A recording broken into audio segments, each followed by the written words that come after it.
और इस बीच बड़ी खबर आपको बता दें, इस बीच बड़ी खबर आ रही है कि मिडिल ईस्ट में यूएस ने अपने एयरक्राफ्ट भेजे हैं, फौज भेज दी है यूएस ने। ये बड़ी जानकारी आपको दे दें, जहां तरफ हिजबुल्लाह लगातार इजराइल पर हमले कर रहा है और इस बीच मिडिल ईस्ट में यूएस ने अपनी फौज भेज दी है, वॉरशिप और मिलिट्री एयरक्राफ्ट भेजे हैं, अतिरिक्त फौज और हथियार भेज दिए हैं यूएस ने। मिडिल ईस्ट में यूएस ने फौज भेज दी है, ये बड़ी जानकारी आपको दे दें, वॉरशिप और मिलिट्री एयरक्राफ्ट भेजे हैं और ये बताया जा रहा है कि अतिरिक्त फौज और हथियार यूएस की तरफ से भेजे गए हैं। तस्वीरें भी हम आपको दिखा रहे हैं किस तरीके से वॉरशिप को रवाना कर दिया गया है यूएस की तरफ से मिडिल ईस्ट की तरफ, और ये बताया जा रहा है कि वॉरशिप और मिलिट्री एयरक्राफ्ट यूएस ने भेज दिए हैं। अतिरिक्त फौज को भी कर दिया गया है रवाना, इस वॉरशिप के जरिए हथियार भेजे गए हैं यूएस की तरफ से। तो लगातार इजराइल में हमले का सिलसिला बना हुआ है, रॉकेट के जरिए हमले करा हिजबुल्लाह और ईरान के इशारे पर ही सब कुछ हो रहा है। इसके अलावा ईरान ने एक वीडियो भी जारी किया, लेकिन हम आपको दिखा दें कि अब ये युद्ध किस मोड़ पर जाता हुआ दिख रहा है, क्योंकि ये जो तस्वीरें आप देख रहे हैं ये यूएस वॉरशिप है जिसे मिडिल ईस्ट में यूएस की तरफ से भेज दिया गया। इसके अलावा हथियार भी भेजे गए हैं, एयरक्राफ्ट भेजे गए, मिलिट्री एयरक्राफ्ट और अतिरिक्त फौज को भी कर दिया गया है रवाना, ताकि वहां की हालात से निपटा जा सके। लेकिन बड़ी खबर यह है कि सब कुछ ईरान के इशारे पर हो रहा है, ऐसी जानकारी मिल रही है। और इस बीच अमेरिका की एक्टिविटी भी बढ़ गई है। दरअसल अमेरिका ने यहां पे मिसाइल डिफेंस सिस्टम को तैनात कर दिया है। अमेरिका की सक्रियता बढ़ गई है, जिस तरीके से हालात बदल रहे हैं इजराइल और ईरान के बीच, हिजबुल्लाह के बीच, यहां पर अमेरिका की ओर से भी मिसाइल डिफेंस सिस्टम तैनात कर दिया गया है। जॉर्डन ईरान सीमा पर यह तैनाती की गई है, तो ये फोर्सेस की तैनाती बताने के लिए काफी है कि जिस तरीके से हालात बदल रहे हैं इजराइल में, उसको देखते हुए अमेरिका की एक्टिविटी बढ़ गई है। अमेरिका ने यहां पे मिसाइल डिफेंस सिस्टम को एक्टिवेट कर दिया है, जॉर्डन ईरान सीमा पे इसको तैनात कर दिया गया है। यहां पर और भी तमाम जो एक्टिविटीज हैं युद्धाभ्यास को लेकर या एक सिक्योरिटी को लेकर कि वो अमेरिका की ओर से देखी जा रही है। अमेरिका ने मिडिल ईस्ट में सेना भी भेज दी है, साथ ही मिसाइल डिफेंस सिस्टम भी तैनात कर दिया है। और इस बीच आपको बता दें एक और बड़ी खबर, युद्ध के मैदान से बड़ी खबर यह कि अमेरिका की तरफ से ईरान को चेतावनी दे दी गई है, कहा है कि मिलिट्री एक्शन ना ले ईरान, नहीं तो भुगतने होंगे अंजाम। ये बड़ी खबर आपको बता दें, इस वक्त की बड़ी खबर, अमेरिका ने ईरान को चेतावनी दे दी और ये कह दिया है कि मिलिट्री एक्शन ना ले, इजराइल पर हमले का पर एक्शन ना ले। ये बड़ी खबर आपको बता दें, दरअसल ईरान के इशारे पर सब कुछ हो रहा है, ऐसी जानकारी मिल रही है और इस पर अब अमेरिका ने भी चेता दिया और ये कह दिया है कि इजराइल पर हमले ना करे ईरान, मिलिट्री एक्शन ना लेने की वार्निंग अमेरिका की तरफ से जारी की गई है और अगर हमले किए गए, एक्शन लिया गया तो इसका अंजाम भुगतना होगा। ये इस बीच हमले के बाद कई देशों में जारी की है एडवाइजरी, अपने नागरिकों को इजराइल ईरान ना जाने की सलाह दी गई है। अमेरिका, फ्रांस, यूके, भारत, रूस, नॉर्वे, कनाडा, ऑस्ट्रेलिया, नीदरलैंड ने यहां पे एडवाइजरी जारी की है और अपने अपने नागरिकों को फिलहाल इन दो देशों की यात्रा करने से बचने की सलाह दी है। जो भी नागरिक रह रहे हैं इन देशों के, चाहे वो अमेरिका के हो, फ्रांस के हो, यूके, भारत, रूस, नॉर्वे, कनाडा, ऑस्ट्रेलिया, नीदरलैंड के हो, इनकी ओर से एडवाइजरी जारी की गई है, क्योंकि यही वो देश है जहां के नागरिक ज्यादातर इजराइल जाते हैं और चाहे स्टूडेंट वीजा हो, चाहे बाकी अन्य कारणों से वो जाते रहते हैं, लिहाजा एडवाइजरी जारी करके न जाने की सलाह दी गई है।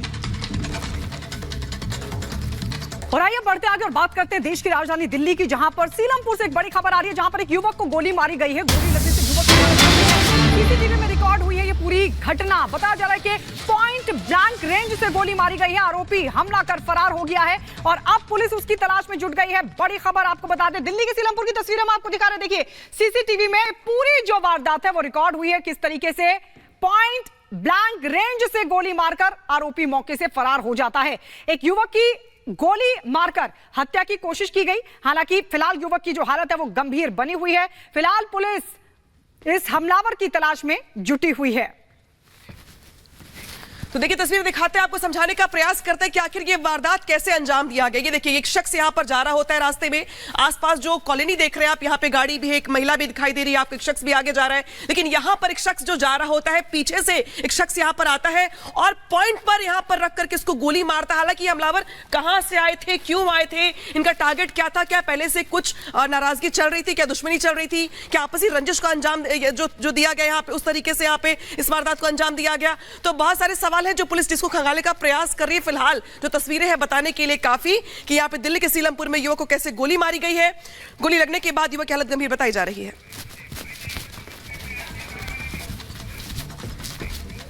और अब बात करते हैं मध्य प्रदेश के भोपाल की मस्जिद में मोदी मोदी के नारे सुनाई दिए। आपको बता दें वहां पर भोपाल की मस्जिद में घर घर मोदी, हर हर मोदी के नारे सुनाई दिए और ये भी बोरा समाज के लोगों की तरफ से नारा लगा, अब की बार 400 पार। बीजेपी प्रत्याशी आलोक शर्मा का किया गया स्वागत भोपाल की मस्जिद में, हर हर मोदी की गूंज सुनाई दी।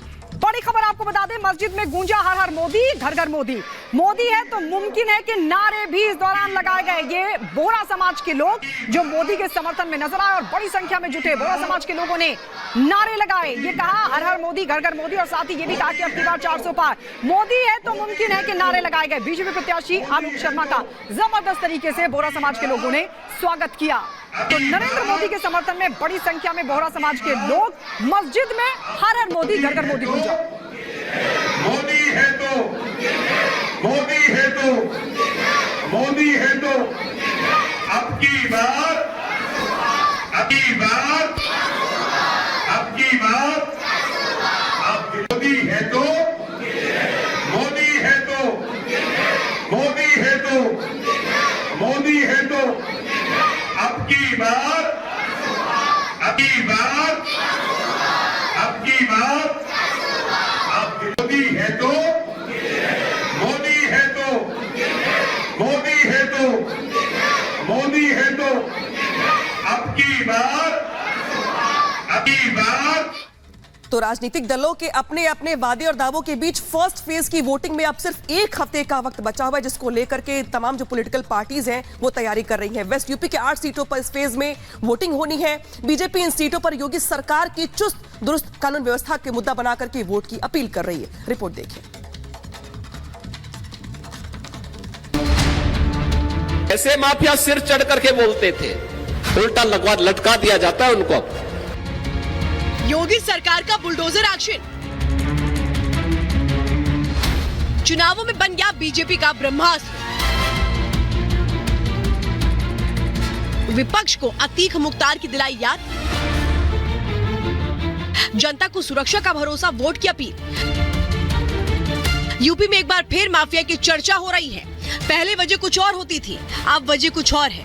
पहले अपराधियों की करतूतों को सुनाकर वोट मांगा जाता था, लेकिन इस बार अपराधियों को खत्म करके वोट की अपील की जा रही है। यूपी की कानून व्यवस्था के मुद्दे पर बीजेपी खुलकर राजनीति कर रही है।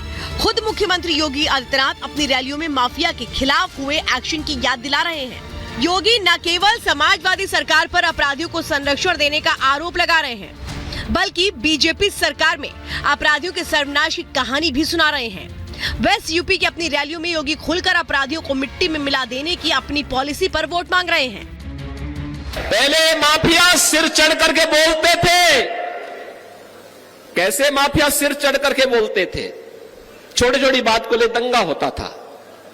आज देख रहे होगे दंगा करने वाले भूल ही गए दंगा भी कभी होता था। उल्टा लटका दिया जाता है उनको। दंगा करते हैं तो तुरंत पकड़ करके उल्टा लटका कर नीचे मिर्च का झोंका लगा दिया जाता है कि हमेशा के लिए भूल जाए। यूपी में कानून व्यवस्था हमेशा से एक बड़ा मुद्दा है। मुख्तार अतीक जैसे बदमाशों की यूपी में तूती बोलती थी, लेकिन 2017 में योगी सरकार बनने के बाद बदमाशों के बुरे दिन शुरू हो गए। खुद मुख्यमंत्री योगी आदित्यनाथ ने गृह विभाग संभाला और यूपी में बुलडोजर एनकाउंटर का दौर शुरू हो गया। इस पॉलिसी का असर हुआ कि बड़े बड़े अपराधियों का साम्राज्य में मिट्टी में मिल गया। इस मुद्दे पर 2022 विधानसभा चुनावों में भी बीजेपी को फायदा मिला था। अब 2024 में भी बीजेपी इस मुद्दे को भुना रही है। केंद्रीय गृह मंत्री अमित शाह ने भी दावा किया है कि योगी राज में यूपी से बदमाशों का पलायन हो रहा है। उत्तर प्रदेश से हिंदू पलायन कर रहा था, पश्चिमी यूपी से केरला से पलायन कर रहा था। आज देखिए आपने सपा को हटाया, हिंदुओं की जगह गुंडे पलायन कर रहे हैं, गुंडे पलायन कर रहे हैं।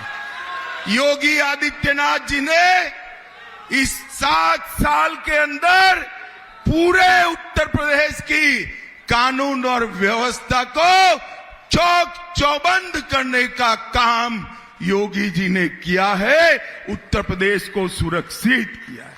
यहां से पलायन खत्म हो गया, माफिया राज खत्म हो गया, गौ तस्करी खत्म हो गई। सिर्फ उत्तर प्रदेश के नहीं बल्कि देश के सेक्युलर विपक्षी दल योगी की बुलडोजर एनकाउंटर पॉलिसी का विरोध करते हैं, लेकिन बीजेपी इसे अपनी यूएसपी मानती है। अब पार्टी विपक्षी सरकार की पुराने दिनों की याद दिलाकर फिर से जीत हासिल करने की तैयारी कर रही है। और लोकसभा चुनावों की जो सरगर्मी है अब वो पूरे चरम पर आ चुकी है। इसी कड़ी में प्रधानमंत्री नरेंद्र मोदी राजस्थान के रण में जमकर इंडी गठबंधन पर बरसते हुए गरजते हुए नजर आए। आपको बता दें, बाड़मेर पहुंचे प्रधानमंत्री नरेंद्र मोदी ने जनता से कहा कि वो इंडी गठबंधन से सावधान रहे। ऐसा क्यों कहा प्रधानमंत्री मोदी ने, इस रिपोर्ट में आपको दिखाते हैं।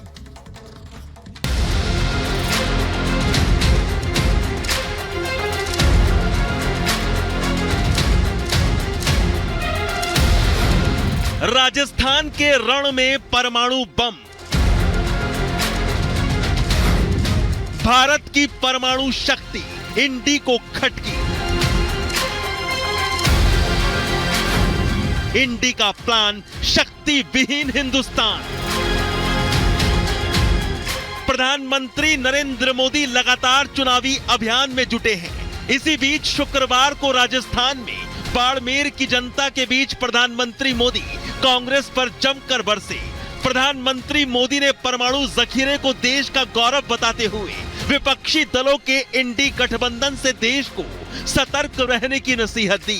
पाकिस्तान से 150 किलोमीटर दूर प्रधानमंत्री ने यह साफ कर दिया कि भारत इसे बर्दाश्त नहीं करेगा। जिस पोखरण की धरती ने भारत को परमाणु शक्ति से संपन्न किया, अब इंडी अलायंस का कहना है कि हम भारत के परमाणु हथियार नष्ट कर देंगे, दरिया में डुबो देंगे। ये कैसा